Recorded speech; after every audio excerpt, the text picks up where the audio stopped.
ప్రెగ్నెన్సీలో sun screen వాడొచ్చా? వాడితే బేబీకి హామ్ ఏం కాదు కదా.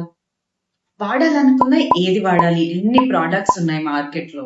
ఏ సీజన్ అయినా కూడా sun screen non negotiable. So దాని చుట్టూ ఉన్న కన్ఫ్యూజన్ ని ఈ రోజు క్లియర్ చేస్తాను. ప్రెగ్నెన్సీ ఉన్నా లేకపోయినా సన్ స్క్రీన్ ని ఖచ్చితంగా యూజ్ చేయాల్సిందే.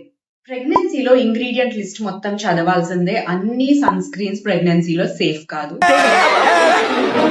ఏదైనా ఒక విషయం సగం వింటానికే చిరాకు నాకు. సరే నేను చెప్తానులేండి. ఈ 2 ఇంగ్రీడియంట్స్ ఖచ్చితంగా ఉండేటట్టు చూసుకోండి. Zinc oxide, titanium dioxide. ఇది మినరల్ సన్ స్క్రీన్ అంటే ఫిజికల్ సన్ స్క్రీన్. కెమికల్స్ ఏమి బ్లడ్ స్ట్రీమ్ లోకి వెళ్ళి బేబీకి హార్మ్ చేయకుండా ఉంటాయి. ఈ 2 ఇంగ్రీడియంట్స్ చూసుకుంటే ఇవి ప్రెగ్నెన్సీ అండ్ బ్రెస్ట్ ఫీడింగ్ లో కూడా సేఫ్. సన్ స్క్రీన్ ని జనరస్ అమౌంట్స్ అంటే ఎక్కువ అమౌంట్స్ తీసుకొని face, neck and hands exposed parts కి అప్లై చేసుకోండి. ఎవ్రీ 2 to 3 hours ఒకవేళ డైరెక్ట్ సన్ ఎక్స్పోజర్ ఉంటే రీఅప్లై చేసుకోవాల్సి ఉంటుంది.